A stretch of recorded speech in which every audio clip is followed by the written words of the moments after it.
Hello friends, welcome to best sir. आज का topic है English newspapers and its vocabulary. अगर आप इंग्लिश न्यूज़पेपर पढ़ना चाहते हैं लेकिन वोकैबुलरी से डरते हैं तो ये वीडियो आपके लिए है। केवल 10 मिनट के वीडियो में आप सीखेंगे 50 प्लस, जी हाँ 50 से ज़्यादा न्यूज़पेपर्स में इस्तेमाल होने वाले ज़रूरी शब्द और टर्म्स, वो भी बहुत ही इजी एग्जाम्पल्स के साथ। Section 1, newspaper sections. सबसे पहले जान लेते हैं कि एक इंग्लिश न्यूज़पेपर में कौन कौन से हिस्से होते हैं।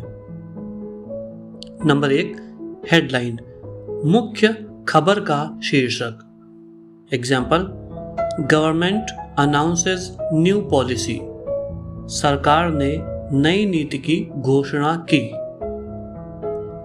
नंबर 2, बायलाइन, खबर लिखने वाले पत्रकार का नाम, जिसे बायलाइन कहा जाता है। Example, by Rajiv Sharma. Number 3, lead, news की शुरुआत जो मुख्य बातें बताती हैं।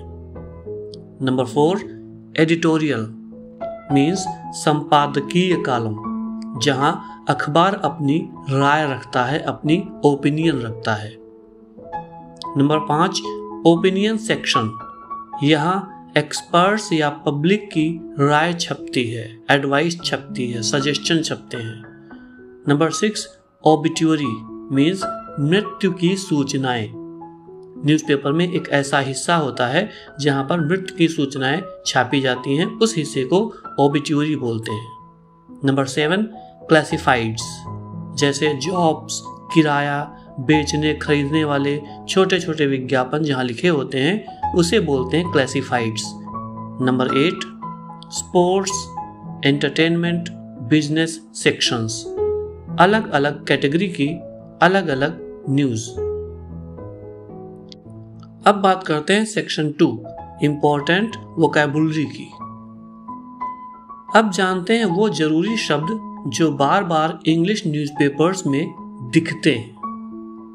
नंबर 1, एलिगेशन, मीन्स आरोप। एग्जाम्पल देखते हैं, ही फेस्ड एलिगेशंस ऑफ करप्शन, उसने सामना किया आरोपों का। काहे के आरोप? करप्शन मीन्स भ्रष्टाचार। नंबर 2, अक्यूज, आरोप लगाना। Example, he was accused of theft, उस पर चोरी का इल्जाम लगा। अक्यूज्ड ऑफ का यूज करते हैं प्रीपोजिशन। नंबर 3, अमेंडमेंट, मीन्स संशोधन। Example, the constitution was amended, संविधान में संशोधन किया गया।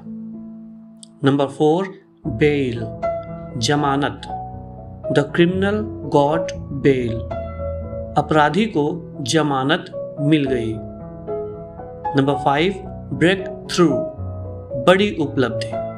Scientists made a breakthrough in cancer research, वैज्ञानिकों ने कैंसर की खोज में एक बड़ी उपलब्धि हासिल की। नंबर 6, सीज फायर, युद्ध विराम। Both countries agreed to a ceasefire, दोनों देश युद्ध विराम के लिए राजी हो गए। नंबर 7, क्राइसिस, संकट। Example, economic crisis is getting worse, अर्थशास्त्र का जो संकट है, वित्तीय संकट है, वो धीरे धीरे बुरा होता जा रहा है। नंबर 8, डिबेट, मीन्स बहस। Example, the debate in parliament was intense, संसद में जो बहस थी वो बहुत ही तीव्र थी, अत्यधिक थी। नंबर 9, डिप्लोमेटिक, मीन्स राजनयिक। Example, he handled the situation in a diplomatic manner, उसने स्थिति को राजनयिक अंदाज में संभाला। नंबर 10, एविडेंस, सबूत। Example, police found evidence at the scene, police ने घटनास्थल पर सबूत पाए। नंबर 11 हेडलाइन ग्रैबिंग, ध्यान खींचने वाला। Example, the actors new movie was headline grabbing. Actor का जो नया वर्क था, मीन्स एक्टर की जो नई मूवी थी वो ध्यान खींचने वाली थी। नंबर 12 इन्फ्लेशन, महंगाई। Example, inflation is rising rapidly, महंगाई दिन ब दिन बढ़ती जा रही है। नंबर 13 रिजाइन, इस्तीफा देना। Example, the minister resigned from his post, मंत्री ने अपने पद से इस्तीफा दे दिया। नंबर 14 स्कैम, घोटाला। Example, another big scam shocked the nation, एक और बड़े घोटाले ने पूरे राष्ट्र को हिला दिया। नंबर 15 वर्डिक्ट, फैसला। Example, the court gave it's verdict, court ने अपना फैसला सुनाया। तो फ्रेंड्स, इस तरीके से वोकैबुलरी जो इम्पोर्टेंट टर्म्स हैं वो यूज किए जाते हैं इंग्लिश न्यूज़पेपर में मोस्ट कॉमनली।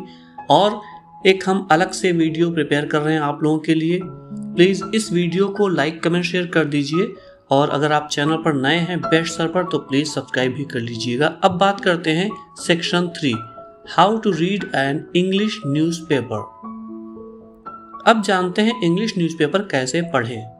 स्टेप 1 हेडलाइन पढ़ें, पहले टॉप न्यूज की हेडलाइन समझें। स्टेप 2 कीवर्ड्स पकड़ें, हर न्यूज में 2-3 कीवर्ड्स को समझें।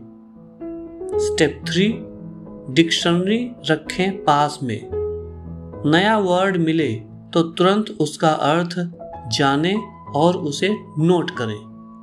स्टेप 4 एडिटोरियल पढ़ें, यहां से इंग्लिश और सोचने की क्षमता दोनों बढ़ती है। मीन्स आपकी इंग्लिश इंप्रूव होगी और सोचने की क्षमता भी इंप्रूव होगी। अब बात करते हैं सेक्शन 4 की, प्रैक्टिस एक्सरसाइज। चलिए थोड़ा सा प्रैक्टिस करते हैं। मैं कुछ हेडलाइंस बोलता हूं और आपको समझना है उनके अर्थ। ये हेडिंग है the Times of India newspaper की। PM addresses rally in Varanasi, Hindi में होगा प्रधानमंत्री ने वाराणसी में रैली को संबोधित किया। अब समझिए, एड्रेसेस लिखा है प्रेजेंट इंडेफिनिट है, क्योंकि एड्रेस में ES लिखा हुआ है, ये प्रेजेंट इंडेफिनिट वर्ब की फर्स्ट फॉर्म है, यस या ES ऐड है। तो ये इंग्लिश में क्या होता है, प्रेजेंट इंडेफिनिट से शो करते हैं किसी भी हेडिंग को, लेकिन हिंदी उसकी पास्ट में निकलती है। तो कुछ टिप्स और ट्रिक्स हैं जो हम आपको आगे बताएंगे। अब अगली हेडिंग है द हिंदू न्यूज़पेपर की, heat wave grips northern India, Hindi होगी उत्तर भारत में लू का कहर। अब ये हेडिंग है द इंडियन एक्सप्रेस की, Delhi metro expands new routes, इसकी हिंदी होगी दिल्ली मेट्रो ने नए मार्ग जोड़े। एक्सपैंड का मतलब विस्तार करना, जब नए मार्ग जुड़ेंगे, नए रूट जुड़ेंगे तो विस्तार तो होगा ही। अगली हेडिंग है prime minister holds bilateral talks with US president, इसकी हिंदी होगी प्रधानमंत्री ने अमेरिका के राष्ट्रपति के साथ द्विपक्षीय बातचीत की। बातचीत की मतलब पास्ट टेंस। अब देखिए वर्ब लिखिए होल्ड्स, फर्स्ट फॉर्म में SIS लगा हुआ है। बाइलैटरल मतलब होता है द्विपक्षीय। अगली हेडिंग है inflation hits 10-year high, means Hindi क्या होगी, महंगाई 10 साल के उच्चतम स्तर पर पहुंची। इन्फ्लेशन मीन्स महंगाई, अभी आपको बताया था। हिट्स का मतलब होता है छूना, किसी स्तर को छूना। तो 10-year हाई मतलब 10 साल के स्तर को उसने छू लिया। तो फ्रेंड्स, अब आप इंग्लिश न्यूज़पेपर्स को पढ़ने से पहले इन चीजों को ध्यान रखेंगे। अगर इन चीजों का आप ध्यान रखते हैं तो आप बेहतर समझ पाएंगे। अगर आपको वीडियो पसंद आया हो तो लाइक करें, शेयर करें और चैनल को सब्सक्राइब जरूर कर लें। और कमेंट में बताएं आपको सबसे कठिन वर्ड कौन सा लगता है। तब तक के लिए थैंक यू वेरी मच।